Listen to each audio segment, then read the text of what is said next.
Hey, this is Brett Gursky. Welcome to another episode of On the List. This is episode number 74. It's July 2023. We are coming to you from the BLEAV network. My guests today are currently the hottest writing team in Hollywood.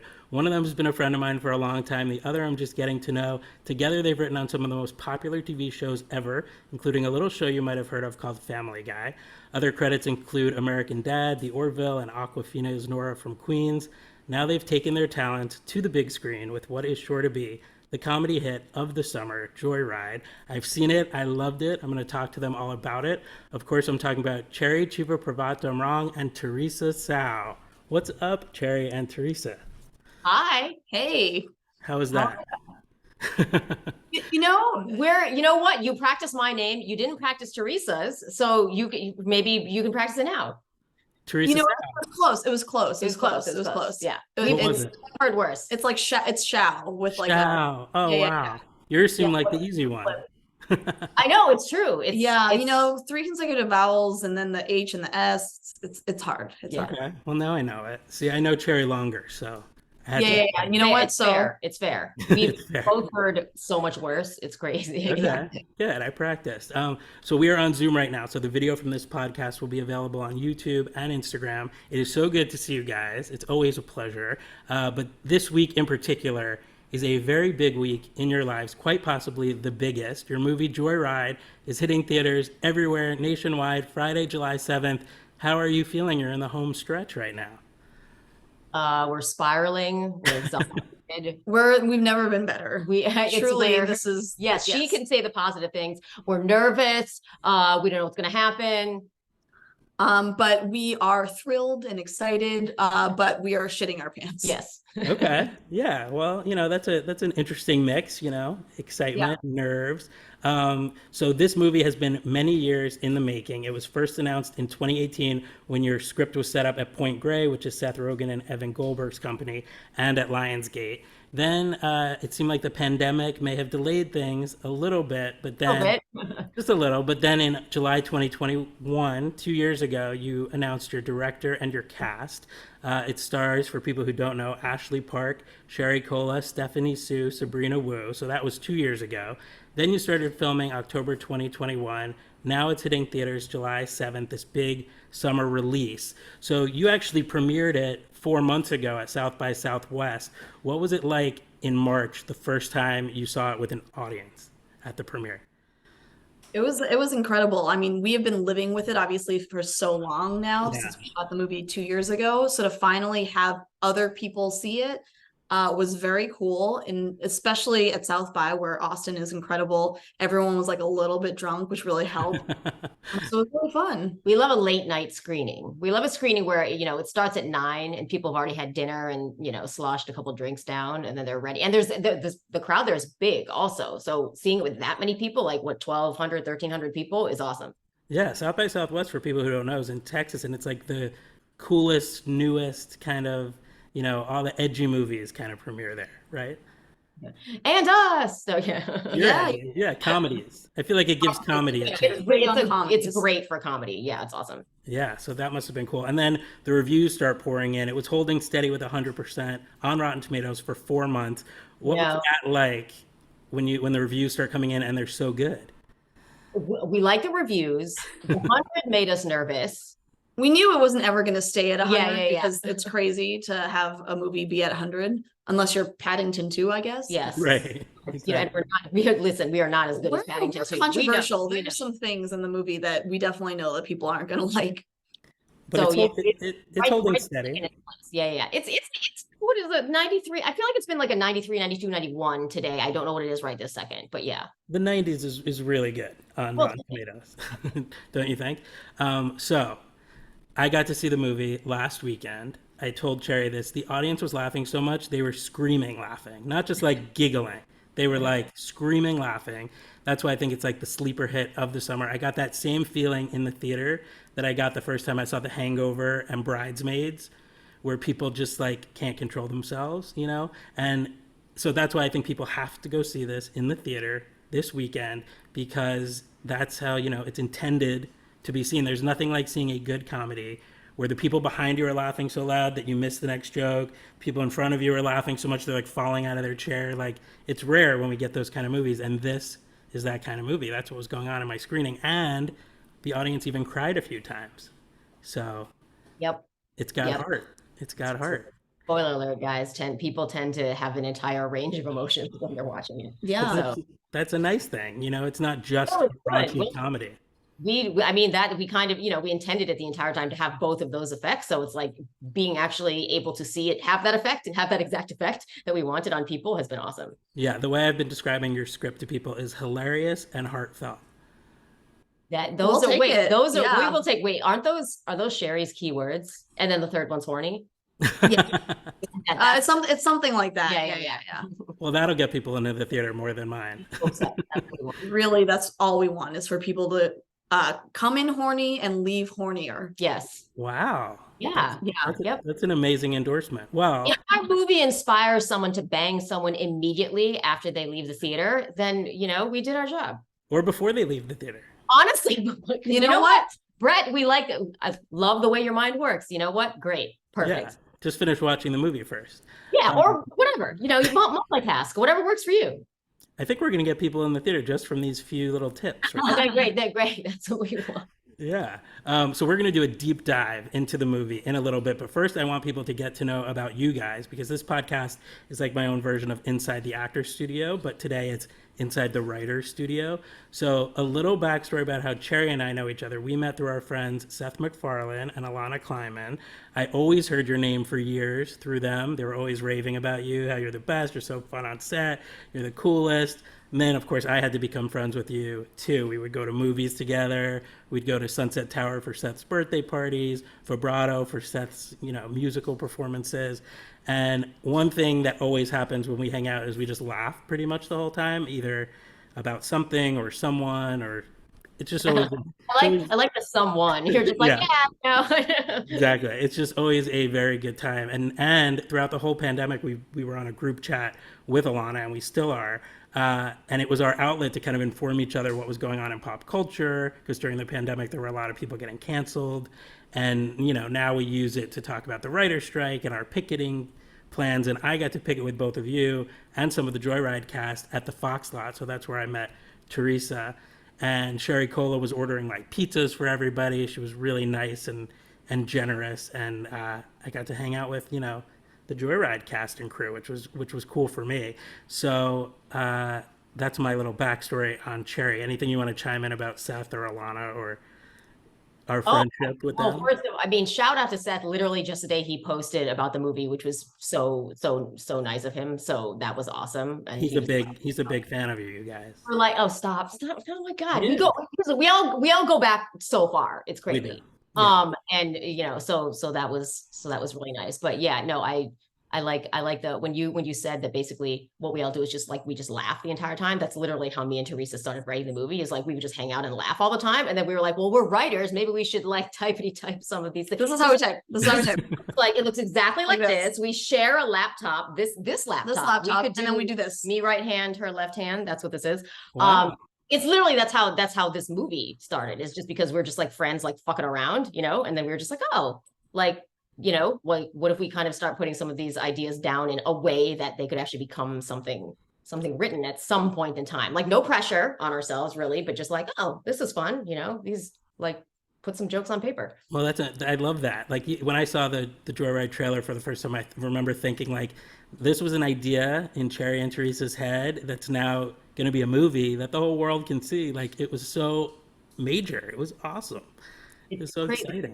It's crazy. It's crazy because when we started writing it, we weren't thinking that anyone was actually going to do it. We were just trying to, again, make each other laugh. And we were like basically messing around, like trying to take off time from actually having to do our regular jobs. Right. After a while, we were like, wait, this is pretty good.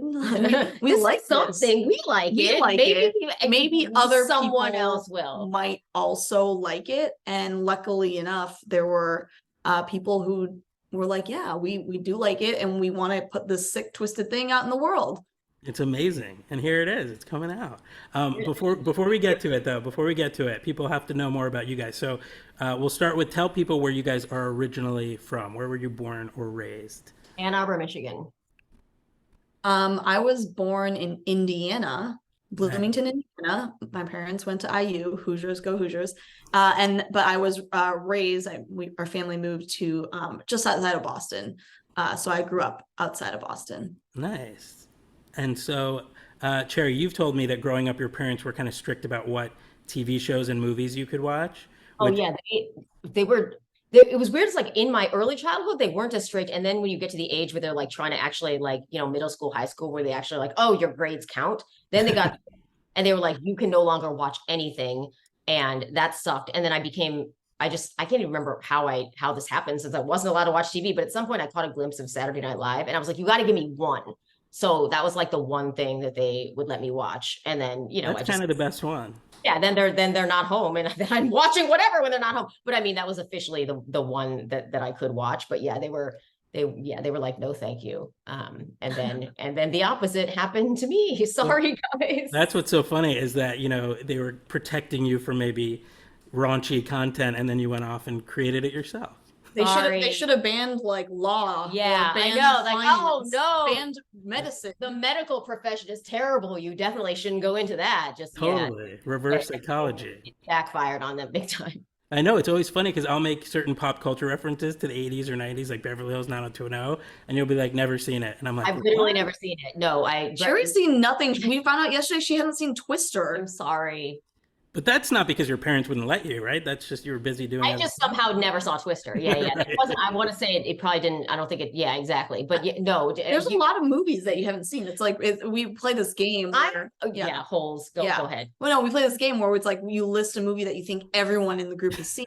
And she's always the one getting people out because she's just never seen like so many movies, which is great. But here's the thing is Teresa's never seen any Star Wars movie, which is crazy. Like, I refuse. But yeah, but it's but those are huge. You know what I mean? Like I don't know. I think it's. I hate space. Yeah. Okay. But she's seen like the touchstones of like when we were growing up in the 80s and 90s. No, all of those right. for sure. I think I'm missing. Well, I'm missing so many rom-com touchstones, and you get very mad at me. But anyway, not mad. I'm just surprised. No, I know. I've seen some. We were just talking about Miscongeniality earlier today. Oh yeah, great movie. That's a good one. But Teresa, you were allowed to watch everything growing up, I'm assuming. Yeah, pretty much. Like I didn't care. My parents were like, whatever. A television raised me. No, I was raised by TV. No, yeah, they were, obviously, I don't think there were some shows that I don't think I was allowed to watch. Like maybe even like The Simpsons or Family Guy back in the day. Like maybe I wasn't allowed to watch. I truly don't remember. But yeah, for the most part, I was pretty open to watching anything. Okay, so I have to ask, when you guys were kids, did you ever think to yourself, I'm going to work in Hollywood someday. I'm going to make movies and TV shows? No way. You can't do that. That's crazy. I did that. No, I know, but the Asian people can't do that. That's crazy. Why? No, I mean, my parents like literally like famously caught me watching, famous to myself, caught me watching Margaret Cho one time. Again, like they've banned me from watching TV, and yet somehow I was always watching and getting caught. And they like got very angry. They were like, listen, Asians can't make it in comedy. Like, yes, she's one, you know what I mean? But you're not going to. And I was like, okay, yeah. Well, by the way, they're right. At the time, it's like, whatever. Now the odds are very low. So I'm not mad at them for like having that attitude, but it's like, yeah, no, they were like, it did not seem at all possible. Cut to Joyride this weekend. Changing decades later, after many decades, yes. You guys changed the game. So when did you first have that thought, like maybe I could be a writer someday professionally? Well, I had taken like a summer internship like at a big bank, and I was like, wow, this is incredible. This is like a really safe job. I'm doing like the right thing. I'm doing the practical career thing. And it was a bank called Lehman Brothers. And a year and a half after I was there, it went bankrupt and triggered a $700 billion government bailout. So it's sort of like when you do the safe path and it doesn't really work out, you're like, well, I'm going to go the opposite direction. I love television. I've always thought about writing for TV, but never really knew what it like that was an actual job that people had. Yeah. But just started, writing on the side. And then Cherry's Name was actually one of the ones that I saw on TV that I was like, wow, there's an Asian woman writer on Family Guy. Like, what? Who is this person? So I was, you know, a fangirl. That's such a full circle thing that you saw her name on TV and then wrote a movie together. Oh my Yeah, God. it's crazy. Warm I love fuzzy. that. Well, I have to brag about you guys for a second because Cherry, you went to Yale, Yeah. and Teresa, you went to Harvard. You guys were Yep. obviously underachievers. Yeah, Um, for sure. We so, were smart when we were 17 years old. Exactly. Then it all went downhill. but tell us, this is interesting. What did you guys major in at those respective schools? Psychology. I don't know what it was fine. Yeah, There was no creative writing major, which is what I would have done if they would have had it, but they didn't have it. So interesting. I majored in economics because, again, I was a dirty, dirty capitalist at the time, and I thought I wanted to be a banker. That's so interesting. Well, I heard, Teresa, that at Harvard, you served on the board of Harvard Undergraduate Women in Business. You Yeah. were the editor in chief of that organization's first national magazine, and it was called Make It Happen, right? Yeah. Well, here's oh God, Yeah. wait, you were making things happen. I made it happen. God. exactly. Well, here's what's so interesting. My whole life, my mom has always said to me, "Make it happen." That's like our thing, our phrase. Wow. And so, like, one day my autobiography is going to be called Make It Happen. My documentary is going to be called Make It Happen. When I moved to LA, I had her write on a piece of paper, Make It Happen, and I framed it and I That's keep it so with me. amazing. And so when Aw. I read that that was the name of your magazine, I thought that was so, synchronistic. I thought that was awesome. Yeah, make it. I actually have tons of merch in my house that's like from the time that says "Make It Happen." I have a folder in my like computer. I think. That's so funny. Yeah, But it's crazy. But I like that you were, writing for a magazine. You were getting your creative writing outlet at Exactly. Harvard, even though Yeah. part of you thought you were going to be stuck working in banking. And so, Cherry, you end up graduating from Yale and going to law school at NYU, Yep. again, underachieving. None of this sounds like the people that would ultimately end up writing the movie Joyride. I have to say that. But I did notice that the characters in your movie share some of your personal history. So Ashley Park's character Audrey is a lawyer, which Cherry almost went that route. Cherry went to law school. And then Audrey wants to eventually move to Los Angeles, which you both eventually did. Sherry Cola's character works at her parents' restaurant. Cherry, I think your parents have a restaurant, right? And too, And, yeah. what kind of restaurant is it? They were Thai restaurants. Thai restaurant. And you worked there while going to law school? When did I work? Yeah, yeah, but not really because I would basically when I would come home like during the summer or like winter break or whatever, that was when I was working there. I was usually Okay. I left the house by then, but yeah, I did my time. Not Okay. good at it. Bad, by the way, not a good weight, person. Sorry, can't really carry. Can only carry 2 glasses at once. Not carrying a tray. Right. No. Two at a time. So Sherry's character got that from you. So since you moved to LA first, let's start with you. You graduated from Yale and NYU Law School. What made you take that leap and move to LA? I just didn't have any other options. Like, that's the thing. It's like, I went to law school because at the end of undergrad, I knew I wanted to be a writer, but my parents were really encouraging me to go to grad school. And I did not know anyone in LA. Didn't know anyone in the industry whatsoever. And I basically at that age was too scared to do it. Like I just wasn't ready. Yeah. So moving to New York, which is a closer big city, to Michigan was kind of like that sort of transitional step. And granted, it was miserable and I hated law school and it, cost a lot of money and I racked up even more student loans than I already had. That sucked. But honestly, at the end of 3 years, having graduated from law school, okay, now I have no more school to go to. Like I'm done, so I basically had no choice except to put all my stuff in a car and, thank you, mom and dad, for the car, and drive to LA. And I still didn't know anyone. And I still, just had to find a random apartment on Craigslist and just find a random job on the internet. But at that point I was, I had what else older. So I was basically slightly more ready and there was nothing else to do. So Something was just telling you to follow your dream. yeah, at that point I was just like, well, I tried law school and that sucked. So, I'm gonna go to med school or something now. That's insane. So it's like, I might as well take a shot in LA. Did you have a job when you moved out there, or you found? I didn't have a job. I literally showed up with my car and found a roommate situation on the internet. And then I got a job at CAA. I want to say sometime within the first couple weeks. So that was good.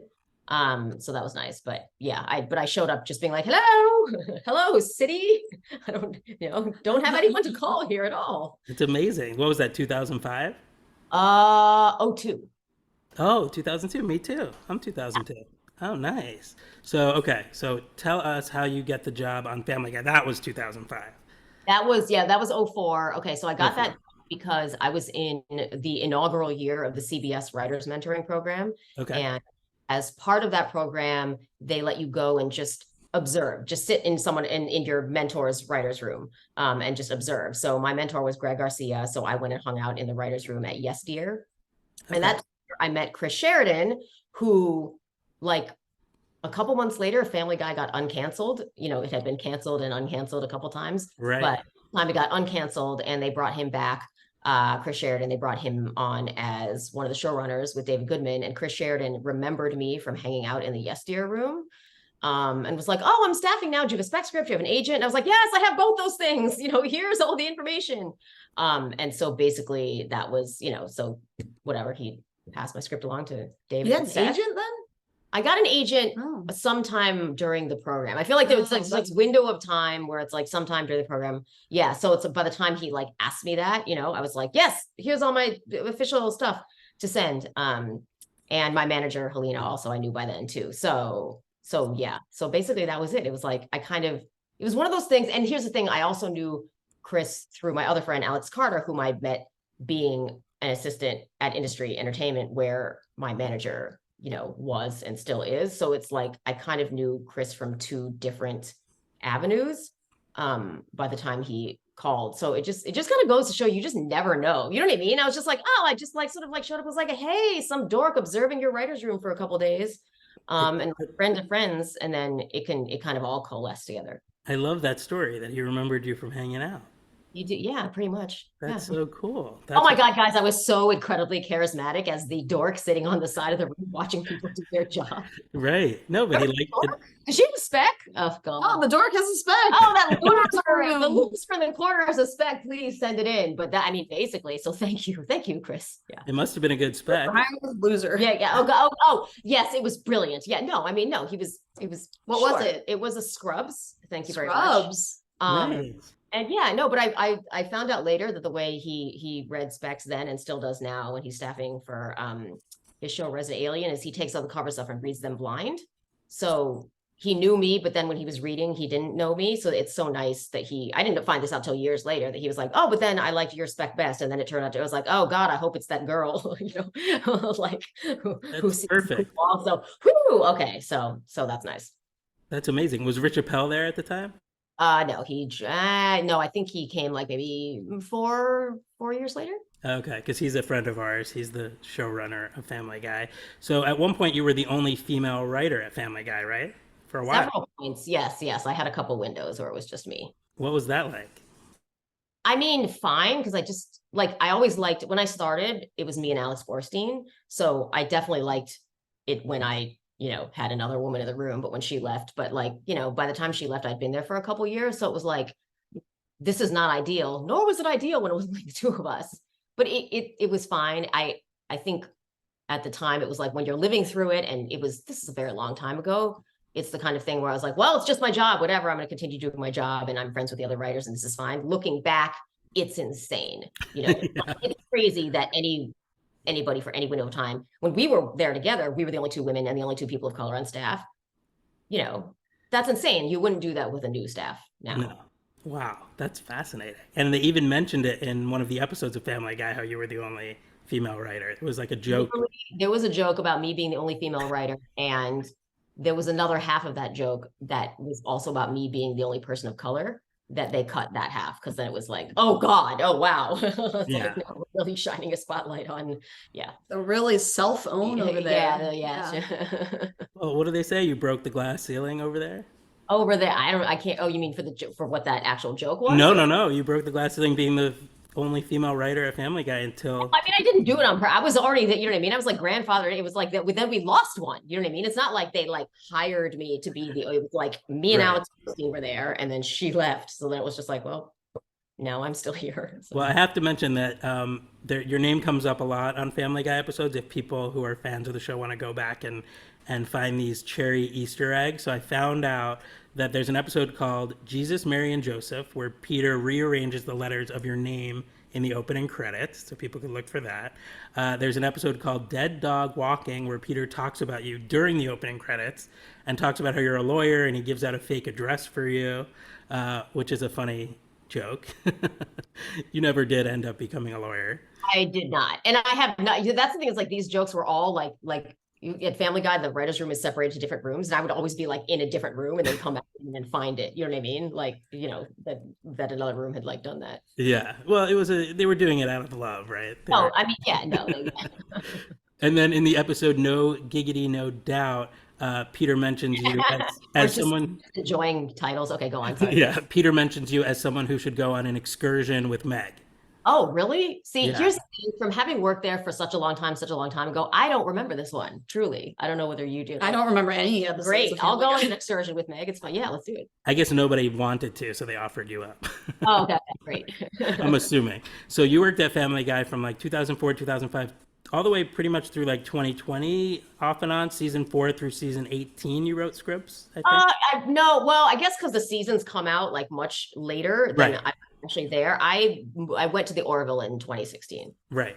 And then I had some freelance scripts. Yeah. Yeah, we'll get to the Orville, but in 2012, Teresa joined the writing staff of Family Guy.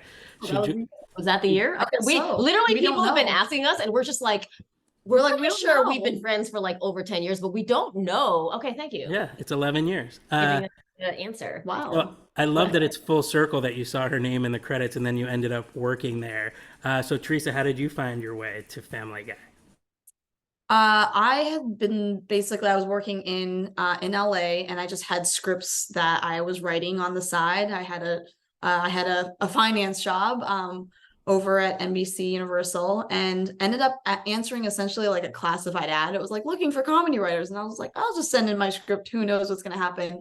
And I got hired on a Canadian kids show that was shooting, or that's writer's room was out here, but they shot in Toronto. So that was the first time anyone really paid me to write television. So it was exciting.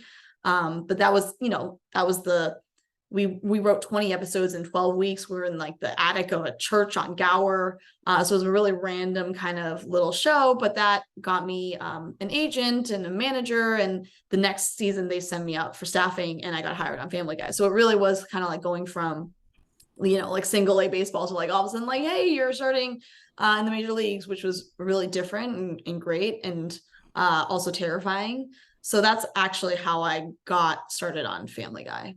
Were you excited that first time that you met Cherry, put a face with the name? Oh, absolutely. I was like, wow. What?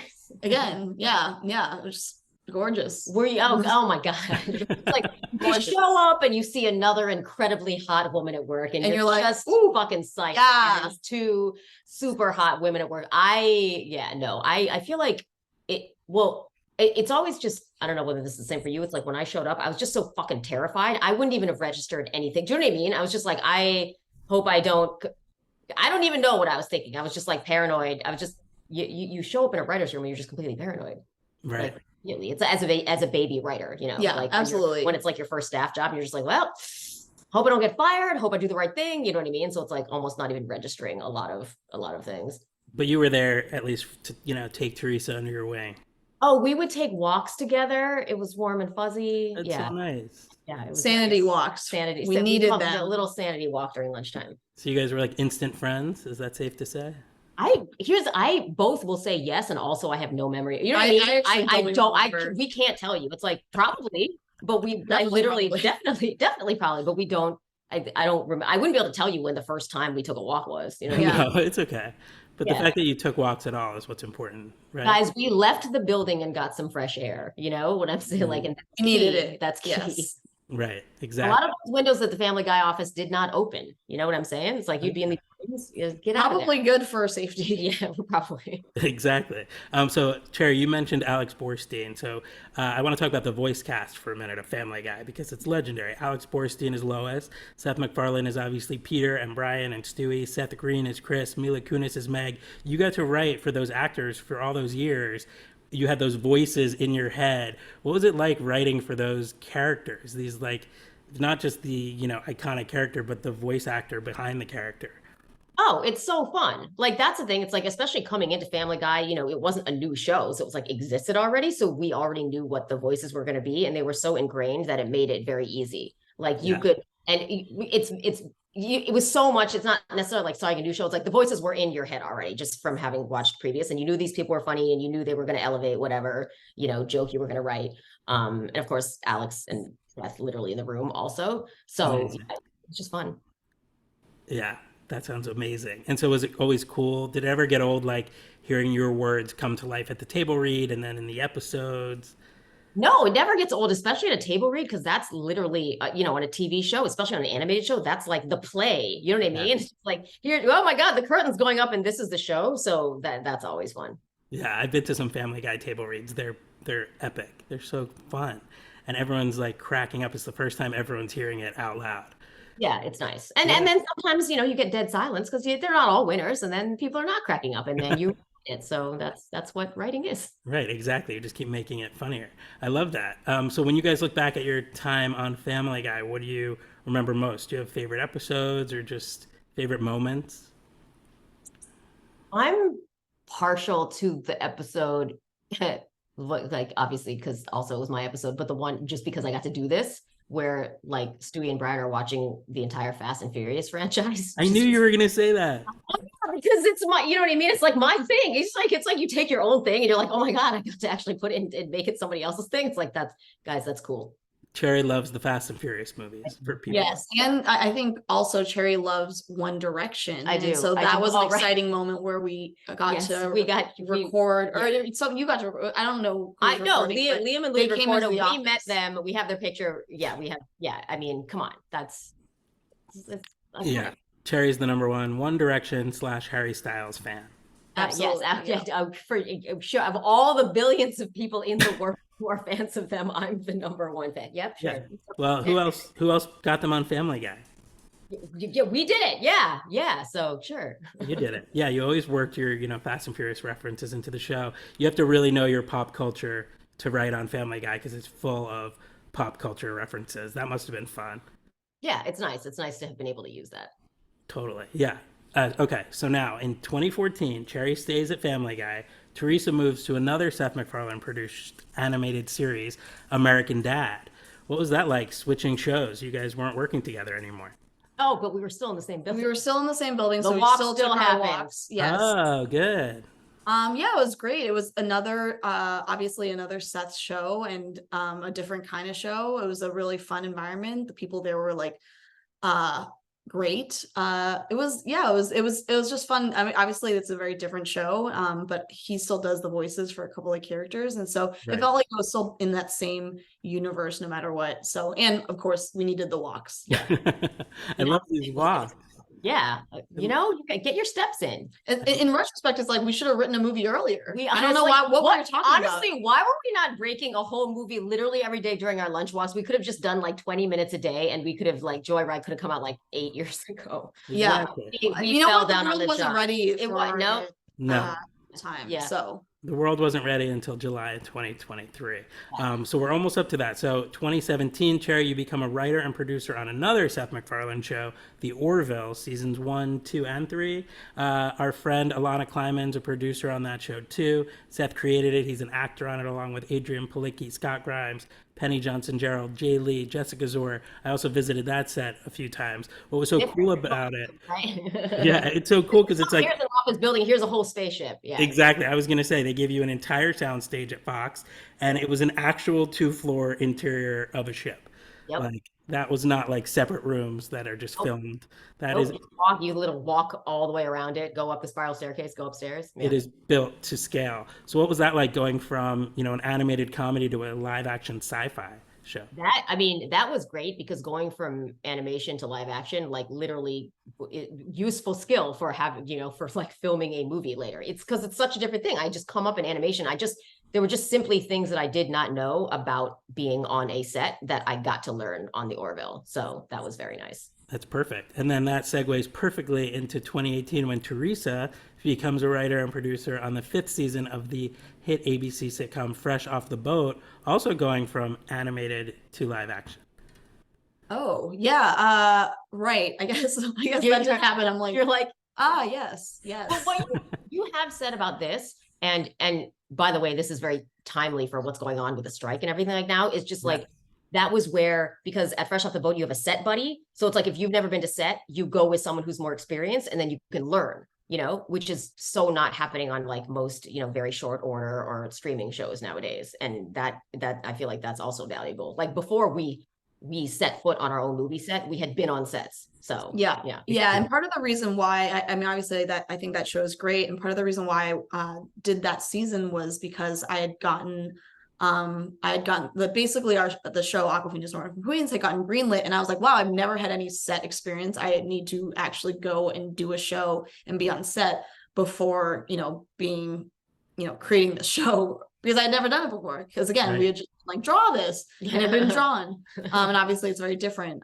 So yeah, that was a great experience, I think, especially like just seeing how like it's a well-oiled machine there. It was season 5 for them. And so, yeah, it was a great sort of like, oh, here's how a network comedy works, when it's like, it's been done. Like everyone knows their sort of role. Yeah, that's cool. Did you enjoy that experience? A live action on set sitcom. And then you got to do a Showtime series in 2019, Black Monday, where you don't really have the limitations of network TV on Showtime. You can kind of, you know, push the limits a little bit more. Did you get in like actuality, the Showtime show actually happened before Fresh Off the Boat. So I had American Dad to go, and at the time Black Monday was called Ball Street. And because I had worked on Wall Street for like a minute, that's sort of, I went there, I was part of that mini room, which it was like the first advent of mini rooms. It was like they had a room when they didn't even know if the show was greenlit or not. And so that was the beginning of the end, I suppose, for the us, state of the industry. Yes, it all started spiraling down. It was bad. But yeah, that was that, and then just kept on trying to do more live action things before, obviously, Nora from Queens. Right. So let's talk about Nora from Queens, because this is major. You create your own show with Awkwafina.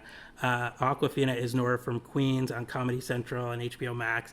And Cherry was a writer and producer on the show. So you guys were reunited at last. We needed to come back together. We needed to have our walks. Yeah, it's true. Right. I love it. Yeah, that was the main thing. We've done a lot of, It's amazing. Walks like during it's a really critically acclaimed show. There's been 3 seasons so far, 2020 to 2023. Season 3 literally just finished airing last month. People can binge all 3 seasons on Max, HBO Max. Great show, great cast. Awkwafina, BD Wong, Bowen Yang, Lori Tan Chin, who's also in Joyride. We'll get to that. Yes. So, Teresa, what's that like creating your own show? That's major. Yeah, it was incredible. I think it was one of those things where, you know, for so long you're just writing, and then suddenly you're like, oh, there's this whole managerial aspect of like, you're the one making all the decisions, you're the one hiring the people, but also there are so many other people to sort of, you know, that are involved in the process of making a TV show, because it's complicated. And so you're managing a crew, and you're managing a writing staff, and then you're managing like what's happening in post. And so it was a really great experience, and also one of those experiences where it's like, until you do it, you don't realize how chaotic your life becomes, because it's just pure chaos. Was Cherry one of your first phone calls with the show? Oh, absolutely. Yeah. Oh my God. I love the friendship. This friendship is like, makes me very happy. Please, when it was just like, I was like, oh my God, so fuck. Listen, you live for, it's like, hey, your friend has a show and they're like, do you want to just come work on it? And you know what I mean? It's like, yeah, great. It's literally, it sounds like the dream. Absolutely. So like, how did the show come about? Did Awkwafina come to you with an idea, or did you go to her with an idea? We actually, at the tale as old as time, we met through our agents at UTA.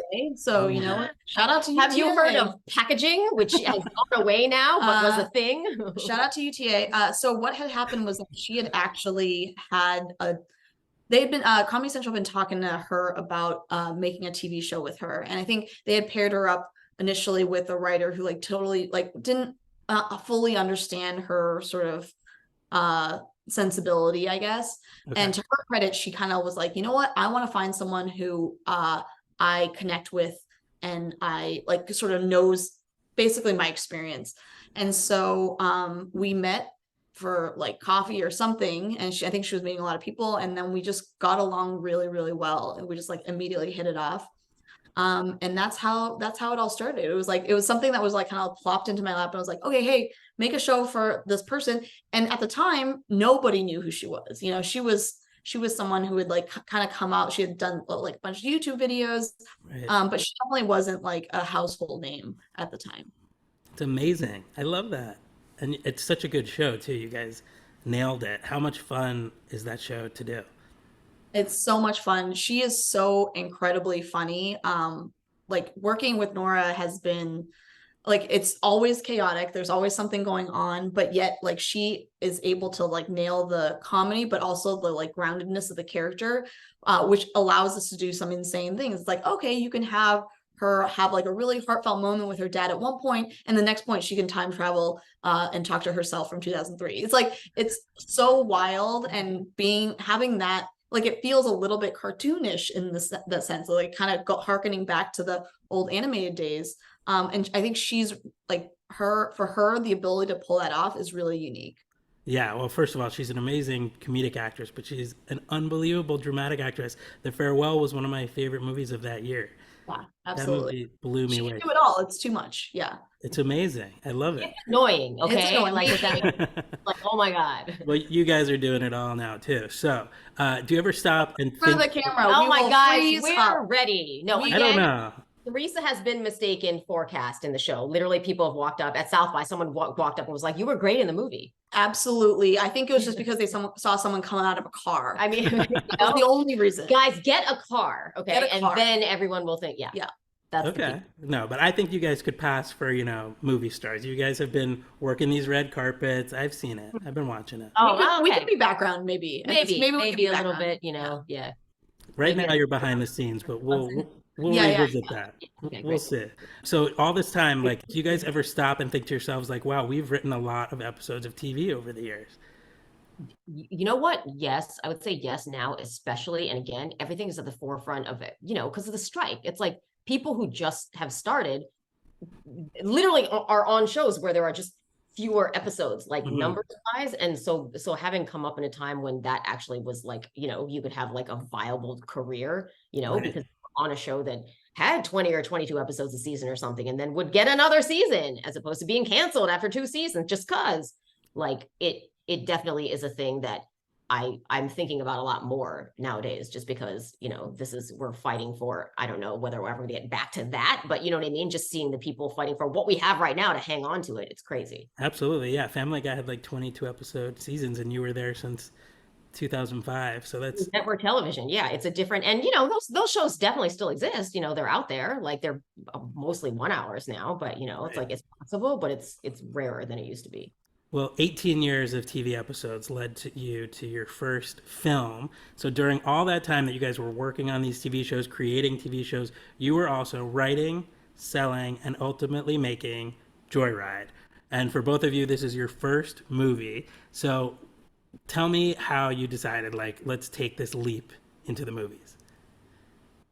It Yeah, just happened. Yeah, it was like we wasn't wrote like- the script, yeah. and Point Grey ended up being interested in kind of coming on and producing the movie. And we said at the time, we were like, we want to be producers on the movie too, which to their credit, they were like, absolutely, 100%. And obviously very rare in the feature business to be able to come in and be like, we need to be producers on this movie.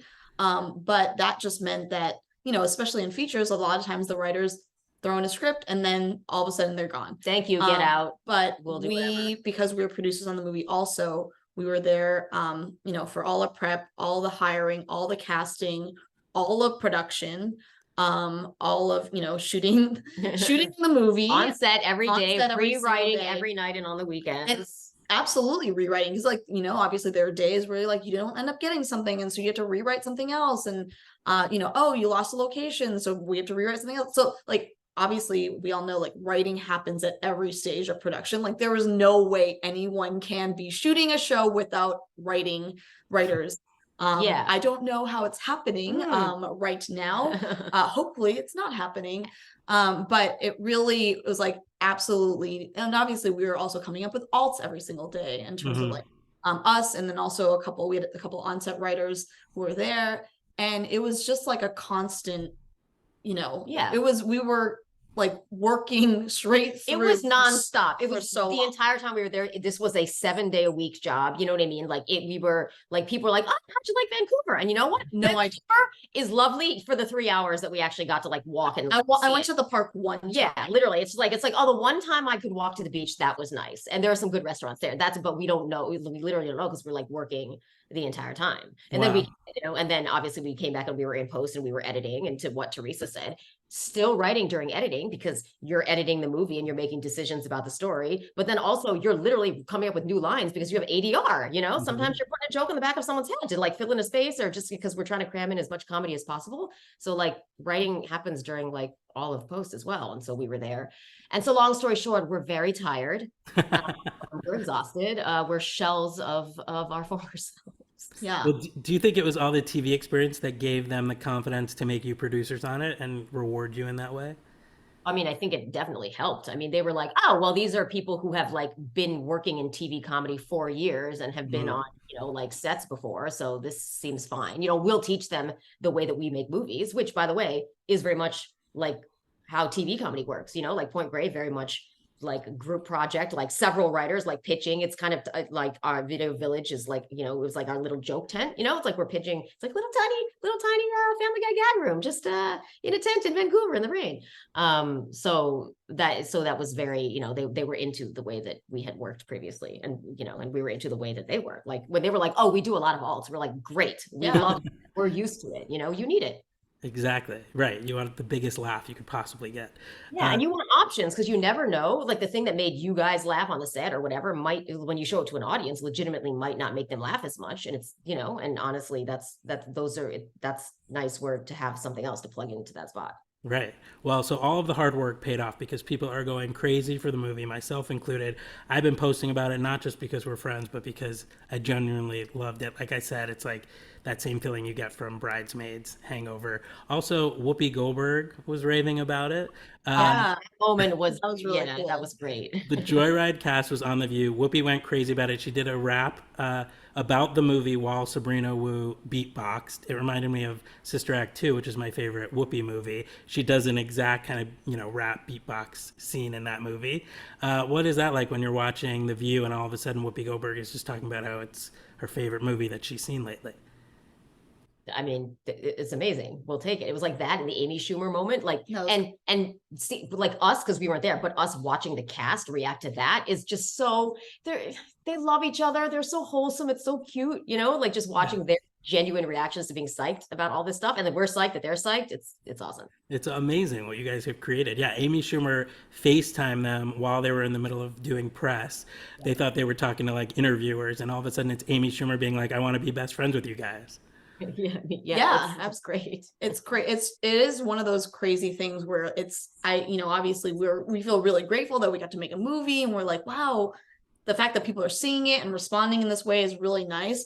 But it's also like, I don't think it's hit us. Like, it's so weird. It's just a weird thing. Like, obviously you make TV, you put it out there in the world and you hope people see it. And it's really always so nice. Obviously we're writers, we're neurotic, we're crazy. Where it's like, people give you compliments. You're like, oh, that's really great. But like this movie has been a whole different animal. Yeah. In the sense of like, oh, everyone watches it at one time. And then they flood you with like all these like, thoughts and whatever. It's like, it's so cool. I guess it does feel like almost like if you were working on like network TV back in the day on like a hit show with like everyone watches at a certain time. Right. Yeah. But and responds at the same time. Because usually that's true. It is kind of like everything happened at once, like a floodgate of like, you know what I mean? It's just like, which has been the crazy thing. Yeah. It's just like, all the texts came in at once. I'm overwhelmed. Right. It's almost too much at once. Like in the next few weeks, maybe it'll start to hit you one thing at a time. How amazing it's all been. Like even Ken Jeong is obsessed with the movie. This week he was posting all week, and he wrote, "This movie is my everything. I couldn't stop laughing. I couldn't stop crying. It's just a masterpiece from start to finish." How cool. Amazing. I mean, he's the nicest person ever in the world too. So like for him to say that, obviously just comedy legend. Incredible. And Whoopi Goldberg too, legend. That's why it's like, Like All legends. guys, legends have been coming out. It's so nice. yeah, legends only at the. Oh, exactly. If you're a regular person and you like our movie, we don't even care. You're a legend. We don't count the compliment. You can be just like the legends if you go see Joyride. Yeah. So all these comedians endorsing the movie. It was written by the two of you, directed by Adele Lim, who co-wrote Crazy Rich Asians. Ashley Park plays Audrey. She's known from Emily in Paris. Sherry Cola plays Lolo. She's known from Good Trouble. Sabrina Wu plays Deadeye. Sabrina is more known as a stand-up comic. This is sort of the first acting gig in a big movie like this. And then I have to say, Academy Award nominee Stephanie Sue plays Kat. She was nominated for an Oscar this year for Best Supporting Actress for Everything Everywhere All at Once, which also won Best Picture, Actress, Supporting Actress for Jamie Lee Curtis, her co-star. So Stephanie's character is actually a famous actress herself, which gave you guys a chance to lampoon actors in Hollywood. How early on did you decide that Kat was going to be an actress? I believe she was always in that vein. I'm trying to remember back in the day what exactly her because we wanted to do that sort of like Chinese drama kind of thing because that that's so over the top that we knew that was going to be funny, and then also just the concept of her becoming someone who has to hide her past now. I feel like there was definitely always that aspect of like, oh, I'm some sort of public person who has to hide my you saw it. Yeah, exactly. Well, her character's filming a TV show in China without giving too much away, but all the moves she has to do were, not unlike some of the moves she had to do in Everything Everywhere All at Once. It was kind of like this unexpected, throwback to that movie, unplanned. Yeah, and she's such so incredible, so funny. Like obviously that the role in Everything Everywhere was so different from this role. And we when we cast her, she had just come off of filming that, and no one knew that movie was going to be so huge. Right. And so it's just she's like a power. I mean, all of the actors were just, they brought something different to their characters that were like above and beyond anything that we really wrote. Like they were all obviously so funny as well, and so a lot of times like they had areas and then they just like riffed, and what ended up being in the movie was just like something funny that they had come up with. So we were really lucky that the four of them were so incredible and professional and just funny every single day. Oh, it's perfect casting. I mean, I would text Cherry like as things were happening for the cast in real life over the last year or so, like the Oscar nomination. I'd be like, "This looks like genius casting." Like, we didn't. That's the thing. It's like we literally, we're geniuses. We're brilliant. We predicted all of it. No, but that's the thing. It's like we never could have predicted. Like we hoped for it, but we weren't going to like guarantee. Okay, we're going to pick the 4 funniest, best actors that we can find. Great. Okay, we did that. Here's what also needs to happen for a movie like this to really work is they all have to become best friends. We had no idea whether that was going to happen. It basically happened as soon as they all met each other. And I mean, there's, we got so lucky. Right. And Emily in Paris became a hit show that everyone started watching. So Ashley became even more well-known. And then every single one of their stars, just like, we got them at a time. And then you're like, yeah. Perfect time. So tell me about finding the cast. Did you write it with anyone in mind? Did you make offers? Did you have auditions? People send in tapes? All of the above. We did the process, as happens. Mm-hmm. Yeah, I feel like early on we knew we had our eye on Ashley because she had been friends with Daniel Day Kim, and Daniel knows Adele, and so they were like kind of talking about her, and it was just one of those things where she came in and auditioned, and we were like, all right, well, that's, you know what I mean? It's like, that's done and dusted. She auditioned. What one of the things was that super emotional scene, and like broke everyone's heart immediately, which by the way, this was all on Zoom at the time. Wow. We literally, their chemistry reads were on Zoom. It's like no one ever met each other because we were doing this during pandemic time. So but to see that even work on a screen was amazing. Wow. Well, did the success of Everything Everywhere All at Once like help pave the way for Joyride to have such a big launch like it's having now, do you think, over the last few years? I mean, it definitely doesn't hurt. Yeah, I mean, definitely. Obviously, probably. It's a very different movie. But so great. I think with first Crazy Rich Asians coming in and being a big box office office success, I think helped pave the way for a movie like Everything Everywhere to get made, for a movie like Married to get made, for even like for instance Aquafina Star from Queens. We didn't get greenlit until after Crazy Rich Asians came out, and so like that kind of movie, it really did help launch a lot of that what's coming out. So every little bit helps. So absolutely Everything Everywhere coming out, being obviously a huge critical darling, for sure helps us, and we just love to see it. It's like we want more. Exactly. Yeah. Have you guys personally felt a lot more represented on screen since Crazy Rich Asians was such a big hit? Oh yeah, no, they just have more and more show. You know what I mean? It's like we know American Born Chinese is a show, like Beef is a show, like the Interior Chinatown is a show, like or will be a show. Like these are all things that yeah, it's like thank you, Crazy Rich Asians. It's like for showing Hollywood that look, these these kinds of projects with this cast can surprise make money for you. Okay, great, let's do some more, because let's face it, that's what actually talks in this town.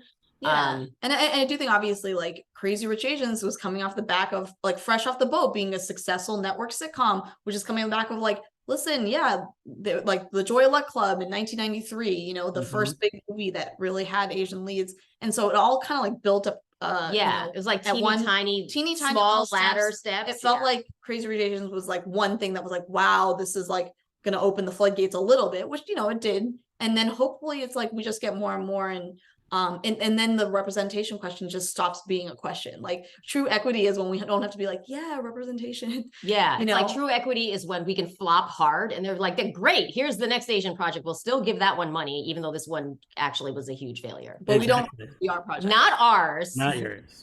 Not this specific one, but at some point in time, someone should be able to have a huge flop with a diverse cast and not have Hollywood immediately go, fuck, okay, we never can greenlit anything like this again. So yeah, no, Joyride's gonna follow in the footsteps of all the hits you just mentioned, and continue the success. But as far as representation does go, like you both decided we're just gonna take this into our own hands, and we're gonna write a big ensemble comedy with 4 leading roles for 4 Asian actresses, and you went for it. And it starts out as a work trip to China, that ultimately turns into this wild adventure that includes the search for one of their birth mothers. So you said you were just having fun conversations, and you were like, we should write a movie. So how did the actual idea for the movie come about? Well, I actually truly don't even remember. We can't remember. At some point, here's the thing. Early on, we knew the title, the working title of the movie was Joy Fuck Club. So to us, genius. But that, I feel like that very much gives you the vibe. We knew we wanted to do a hard R, like R-rated comedy, and like Joy Fuck Club, that's the vibe. But yeah, and then it was just. Well, there were elements from our lives that we really wanted to lean into, like especially like Audrey's identity story of like, hey, here's someone who grew up in a town where not a lot of people look like her, where she really wants to fit in, where she's maybe trying to like tamp down that Asian side of her to fit in with this world.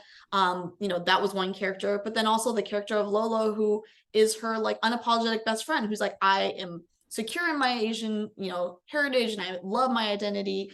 And how that like basically it's obviously there's a story about identity, but it's also a story about friendship. It's like, hey, these 2 girls grew up together. They were really friends because they were like saw the Asian face in the room. They're like, we're friends. We need to take walks together. But it's like, would they have been friends if they were not the only ones? How has that friendship changed when one of them is maybe a little bit more successful than the other? And so I think a lot of people can see themselves in these friends, even if they're not necessarily Asian. Absolutely. Yeah. It's a movie about friendship. You don't even really think about that part of it. People will identify with the friend aspect of the movie for sure. Yeah. Like people are like, the Lolo, the messy one. Oh, I know someone like that, like that kind of thing, as opposed to like, oh, well, you can't. Oh, the Asian one. Yeah. Cause they're all Asian. You know what I mean? It's like, let's concentrate on different aspects of their characters instead. Why did the title change from Joy Fuck Club? Why couldn't it be the title? Because of the F word? I think there was part of it. They can't put hard to put that on a billboard. Hard to put that on a billboard, but also I believe it is also the title of a porno. Not good for smarting. Yeah, I think it ended up just being like we're gonna go in a different direction that's a little bit more wholesome. We're wholesome. Yeah. Oh, right. Yeah. Exactly.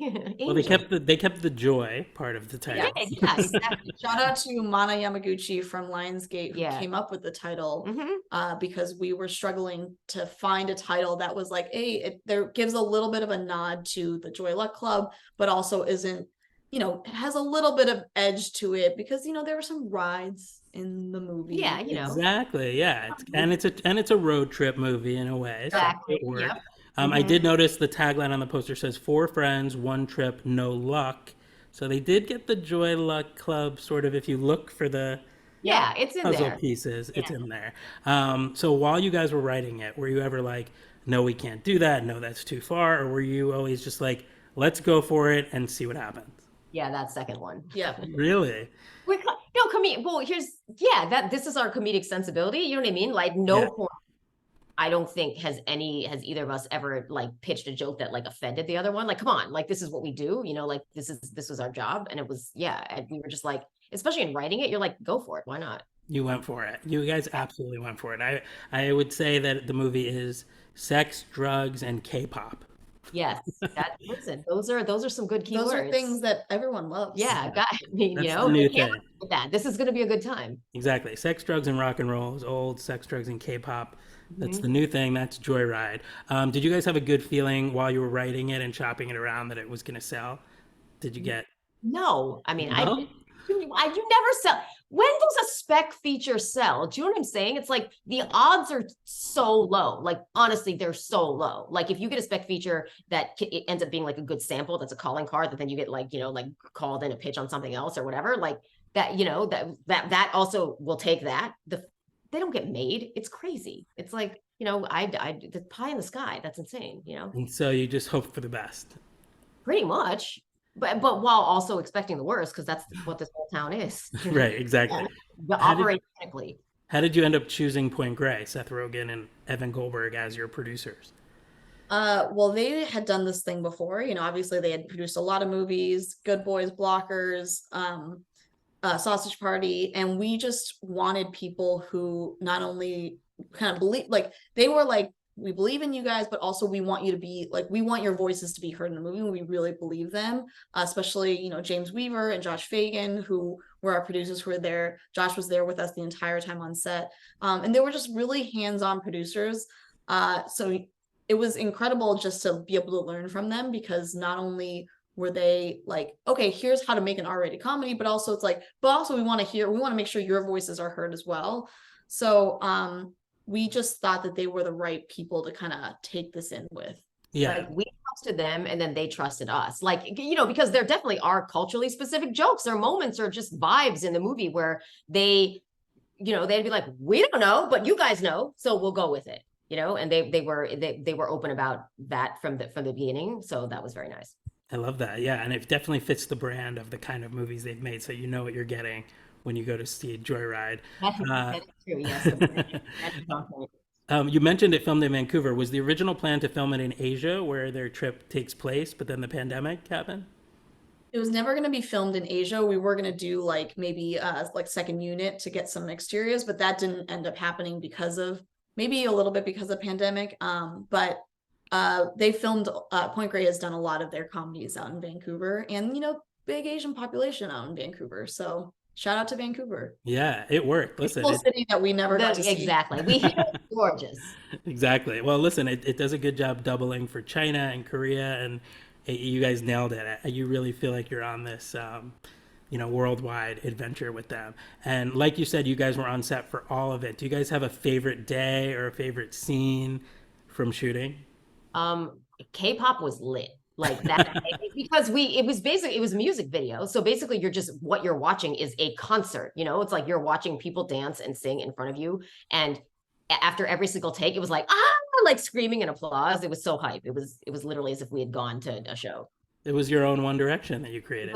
Honestly, that's what it is, because that's what truly ends up happening. It's just like, okay, yeah, we're making a movie. They're playing characters. They're in these K-pop costumes, but then they're so good. Like all of them were like so good and so awesome, and at the dancing and all, and the vibes that you couldn't help but just scream anyway. You know what I mean? It was like genuine screaming and applause. Oh my God, it was amazing. Yeah, they have at one point, the group of friends decides they're gonna, be a K-pop band for a variety of reasons, and they become Brownie Tuesday, and they put on this big performance with like a major choreography. I think the dance is becoming like a TikTok dance now.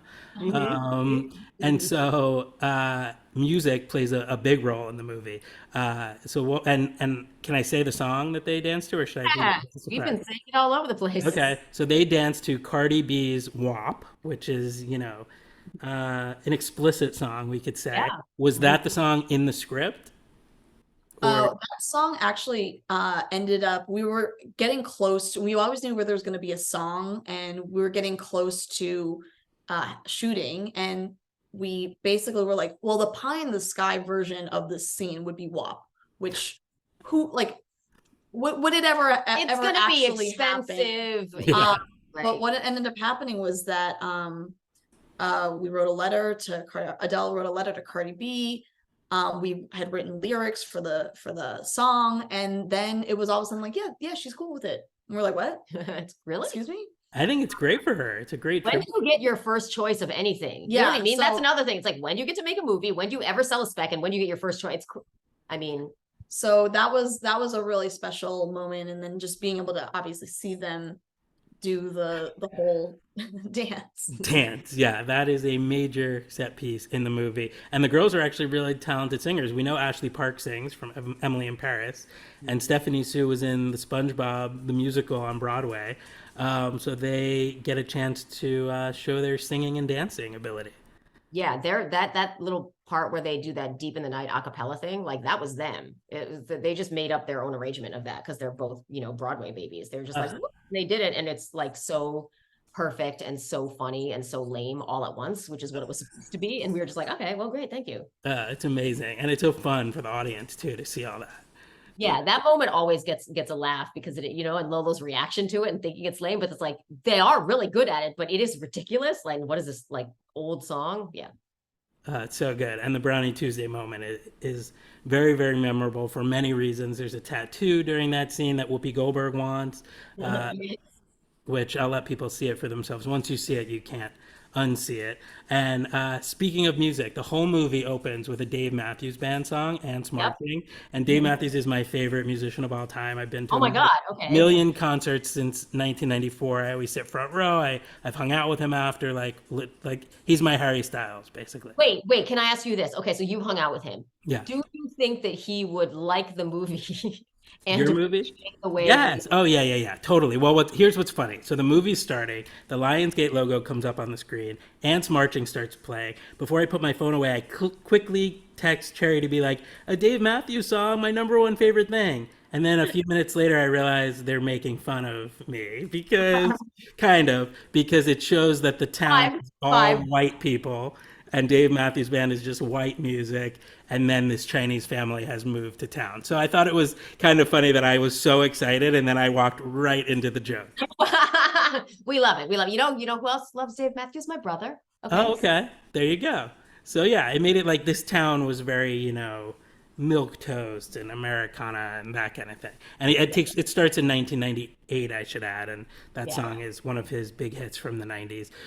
But I just thought it was very funny that I was so excited, and then I was like, I am being You're made like, fun of, but I like it. I'm okay with it. hey, no, yeah. I was excited that you were excited. I was like, he's watching it. Oh Sorry. God, I know. I couldn't believe it was starting, and then I was like, I have to put my phone away, otherwise I would text you reactions I to thought that was everything. going to happen. I literally was like, Yeah. is he going to live text this? And I was like, I'm not mad at it, but I'm glad you did. 'Cause Well, then- first of all, it was a packed theater. This was a sneak preview before it actually came out. Packed theater, so I had people so close to me Oh, in yeah, every yeah, they were direction that like, I couldn't be on my phone, you which would was a be the good. person that Nicole Kidman is telling everyone to get. Yeah, exactly. Exactly.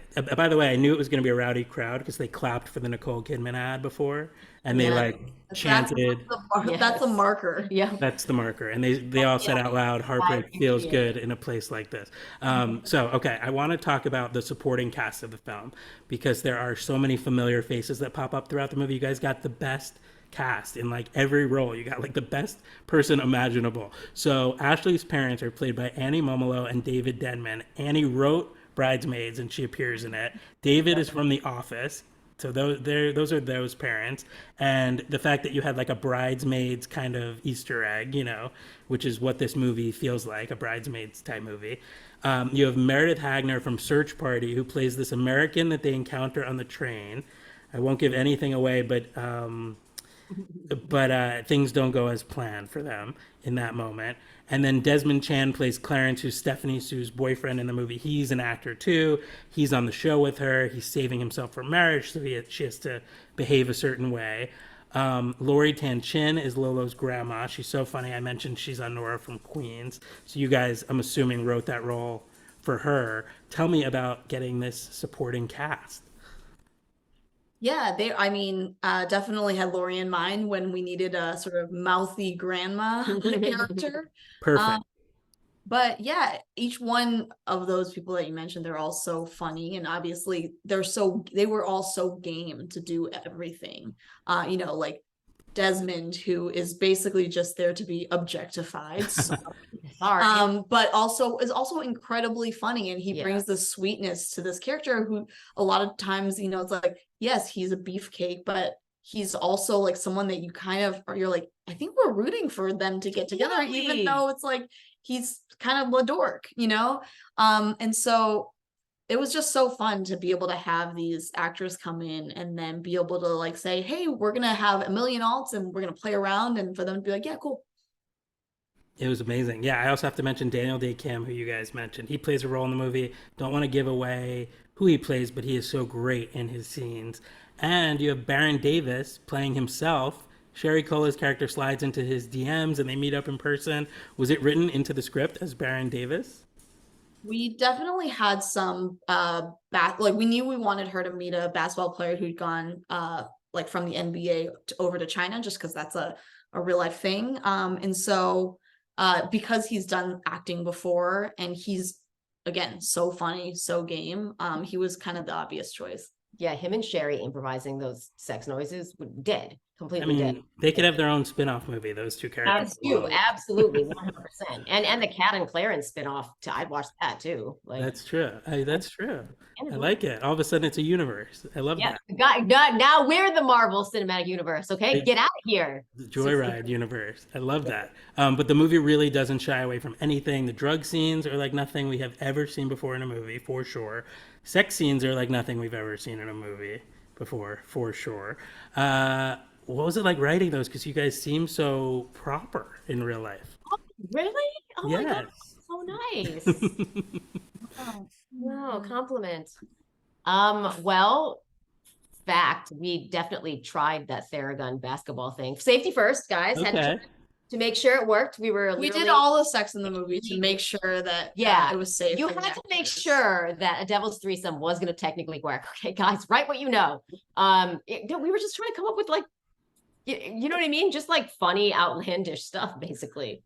Basically, the wildest things we haven't seen before in movies. Exactly. That's the thing. It was just like, and that's very much where like coming from a like, just pitch anything, you know what I mean? Like, what are the ideas? Let's go. Let's see what happens. Like, it's basically when they're trying to, find their passports, like, go, no bad ideas. It was kind of that, like, frankly.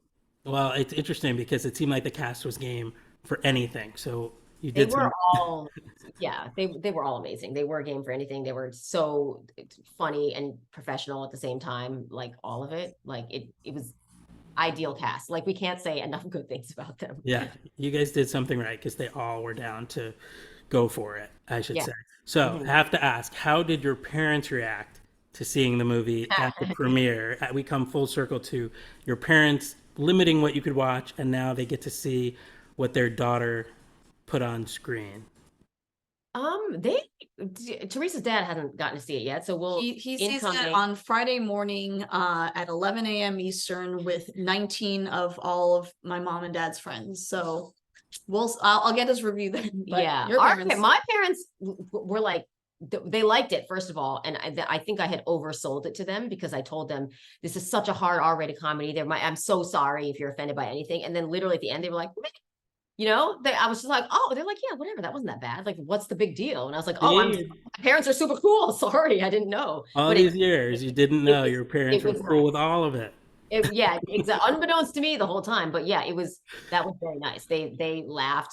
I definitely looked over at them during certain moments and just saw like big smiles on their faces. And I was just like, great. Okay. They're having a nice time. Listen, it's funny. That's the thing. It's not offensive. It's like as funny as it gets. That's the whole. They were laughing. So I was happy about that.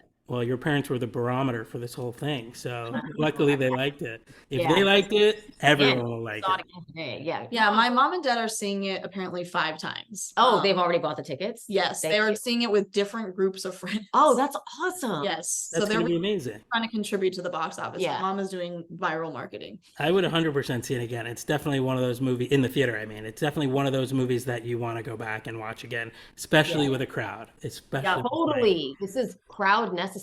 And It's a fun movie to watch other people watch too, when you know things are yeah. Like happening. when you've seen it and then your friends haven't seen it. Totally. I was gonna say I love when there's like those big comedies that come out. You go back to see it again to watch everyone else see it for the first time. Totally. That's fun. That's gonna be awesome. Cherry and I talked. We were saying that for the marketing, they should do what they do with horror movies, where they do those infrared cameras and they film we were right. people Yeah. watching the movie. I think that should have been part of the marketing. There might be something coming soon. Yeah.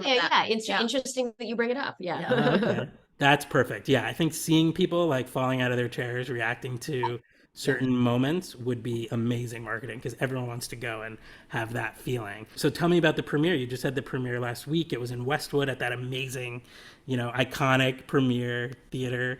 And you had, family with you, friends with you, the whole cast and crew. Was that just like a dream night for the two of you? It was awesome. It was lit. It was a party. Yeah. Yeah, it was great. We love looking hot. You We don't normally look like, hot Yeah. because we're writers. And the so opportunity to look hot has really been the most important part really of all of this. It's that. And that's why anyone should write a movie. If you want to tell a story, do you want to look hot? Then Yes, that yes, should be it's your motivation. really just about looking hot. Yeah, it was great to see it finally come to life, and it like really was sort of a nice reminder. Like movies like this don't usually get made. Movies that aren't based on any sort of IP, totally original story, not a superhero movie, not anything that is like that people are aware of, like not a big budget movie, not a movie that has a big movie star attached. It's like this shouldn't have been made. And so yeah, we felt really proud of it. We were excited to go to the premiere and support it and support hopefully the movie doing really well in theaters, which fingers crossed will happen, but you never know, so that's why we're just still nervous. Yeah, we're still nervous, but it was nice. It was definitely nice to see everyone and celebrate with people because you know what I mean. Like these movies, movies are made by like 200 people, and to have like a giant proportion of them there to all like, be happy about it together, that was very nice. What was the reaction like in the theater that night? Oh, it was also good. I mean, that's a huge theater, so it was very like it was like I want to say South by Southwest ish, like 1,300 maybe. So it was it was good.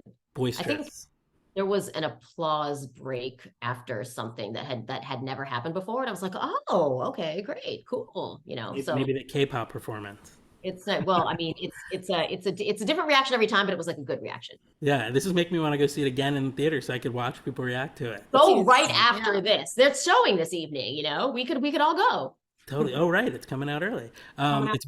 It's very exciting. Yeah. One of these times I will definitely go to a screening that you're going to so we can experience the joyride together. I really felt like a very proud friend sitting there in the theater watching it. It was a great moment. When your names came up on the screen at the end, I was like, yes, they did it. Huge. It's a huge feat. People need to understand, like we live in LA. We know how hard it is. It's a huge accomplishment on every level. Like you said, it doesn't have like this big movie star or this existing IP. It's almost impossible, but you guys pulled it off, and it's a huge summer movie. You guys got like an amazing opening weekend. It's a very good summer movie. Yeah, this is definitely exactly. Please have 8 margaritas and drag a dozen friends, and then go see this movie. Please, and just have fun. A lot, depending on how much you weigh, maybe not. Don't kill anyone. Slowly over the course of a brunch, and go see. Yeah. Exactly, and enjoy yourselves. Well, what's interesting is a lot of times people say like, "Oh, that movie was like 20 minutes too long, 30 minutes too long." This movie, I actually felt like I still wanted more when it was over. I was like, see, we would want it that way. Like I would rather that be the reaction as opposed to the other. Yeah, totally. But I feel like a lot of movies, people say like, "Oh, it was too long," but this one, I actually was like, "Wait, it's over? No, I want more." Oh, good. So I think that's good. A movie's good if it leaves you wanting more. So I'm guessing, are there a lot of deleted scenes that maybe we'll get on the iTunes extras? Yeah, there's some stuff. Yeah, on the cutting room floor. Yeah. I look forward to the unrated, unedited version. Now, without giving anything away, the ending to me felt like a little bit of a hint that there could possibly be a sequel at some point? Has there been any talk of a Joyride 2, or it's too early? It's too early. I mean, it's not up to us, it's literally up to how much money it's about to make. So, we'll cross that bridge when we come to it. I mean, sure, I feel like it's always cool and it's always nice that people ask about a sequel. But yeah, it's not a thing yet. We have to see. Not yet. But were you guys setting it up that maybe we'd like to see these characters together again in the future? Not necessarily. I mean, yes. I mean, and no, barring literally killing several of them off, I feel like there was always a way, Yeah. There's definitely, like, obviously, I think the nice reception has been that people just want to see these 4 people back together again. And so, if lucky enough to be able to do it eventually, well, obviously, once the writer strike is over, we need to get a fair deal first. Yeah. Even begin talking about it or thinking. I know about people it. like sequel ideas. We're like, we're on strike. We're not we have no ideas. We have no ideas. There's nothing. We literally Exactly. our brains are have dead nothing right now. gone. Yeah. So, yeah. Yeah, you guys need to take a break first, but you can, at some point, hopefully there will be like a Joyride Ride Harder, I think is maybe. Oh, okay. All right. Oh, he pitched it. Oh, That's my yeah. pitch. That's my As pitch. Sherry said, yeah, exactly. We're on strike. Not until after the strike. Not until after the strike. Yeah. But in the meantime, Joyride in theaters nationwide, July 7th. Go see it in a crowded theater. You owe it to yourself, like I said, to see it the way it was intended on the big screen with a hysterically laughing crowd. Now, Cherry, I also have to mention one more thing. You haven't just written for film and television. You've also written 2 books, young adult novels, She's So Money and Duplicate. So people should look for those if they are fans of yours. And is the plan maybe to turn those into movies one day? I turned in literally the day before the strike. I turned in the script for Duplicate. You did?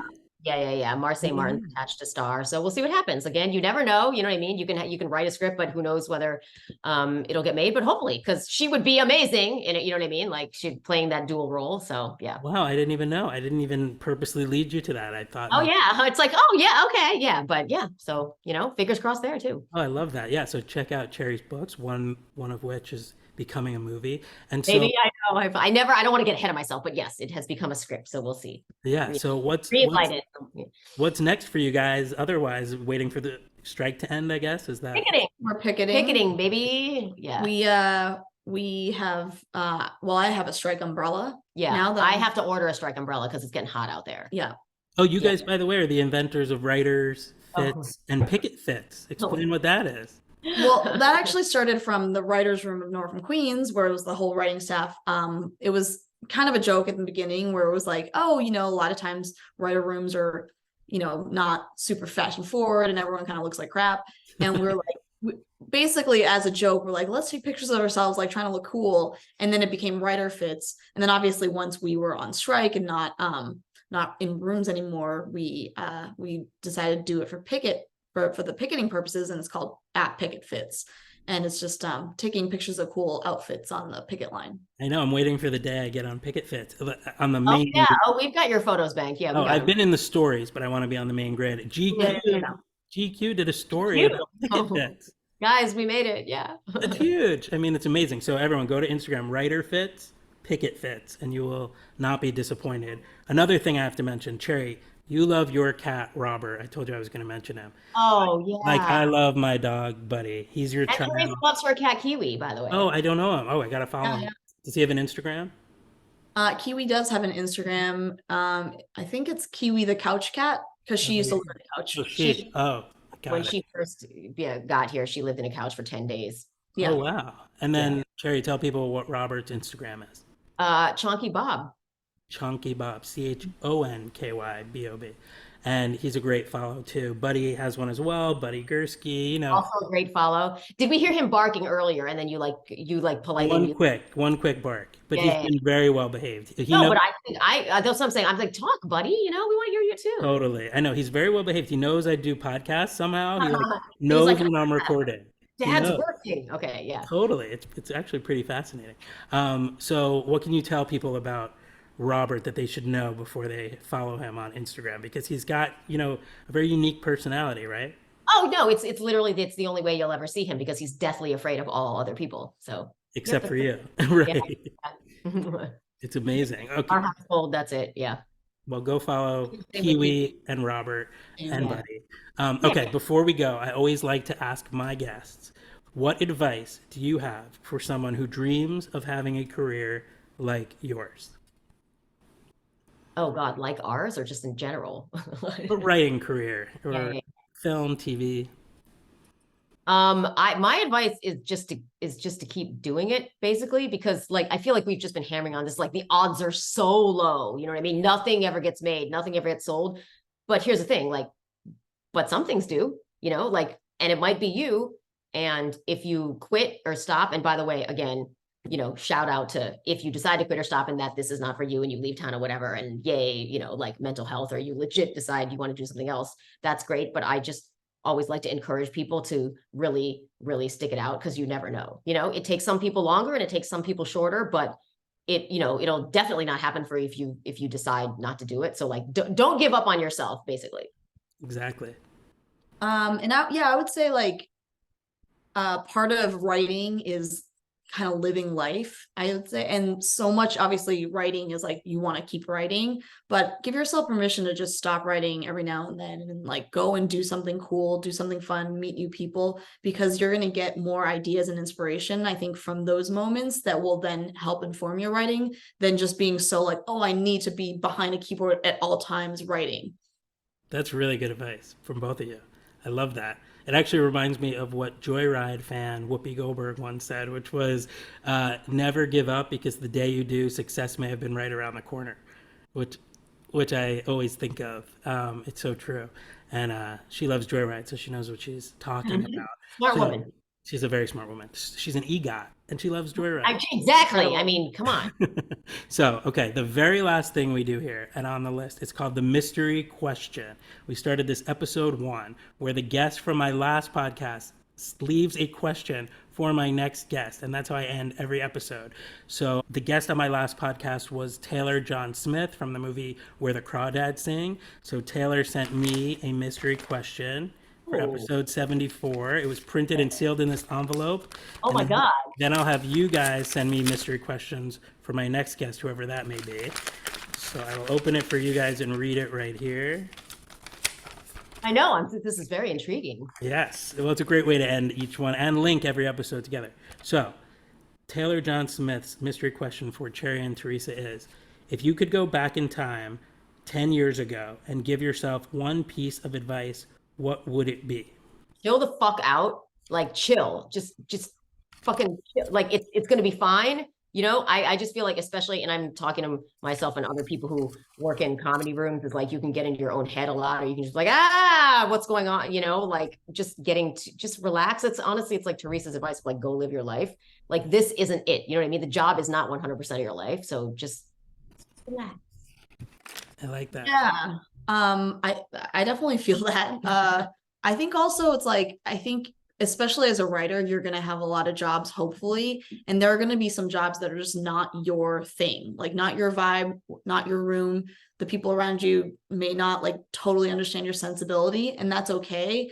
So I would say like don't put as much pressure on yourself to be like every single thing needs to be perfect and hopefully just make it so that like as long as you have something that you're learning from that job or that, you know, whatever it is, even if you're like, I know that this isn't the show for me, like just if you're able to take something away from it that isn't necessarily like, don't be like stressed out all the time, I guess, basically the same sort of thing.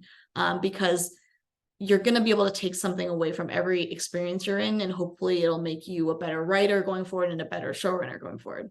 Wow. That's really good stuff. Really insightful. I really enjoyed talking to you guys about that.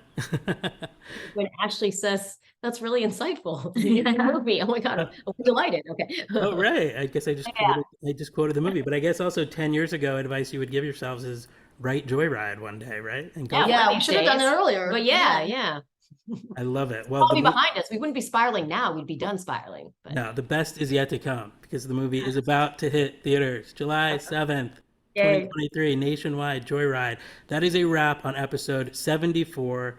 We did it. Thank you, Cherry and Teresa, for being here. I said it before, I'll say it again. Go see Joyride in the theater, in theaters everywhere now. It's the sleeper hit of the summer. Can't wait to see what you guys do next. maybe Joyride 2. We'll see. Thank you again to Cherry and Teresa. I hope you guys had fun. Yay, yes, thank Yes. you. Thanks for having us. us. I loved having you guys. Love talking to you guys. Thank you, everybody, for listening, and I will talk to you next time.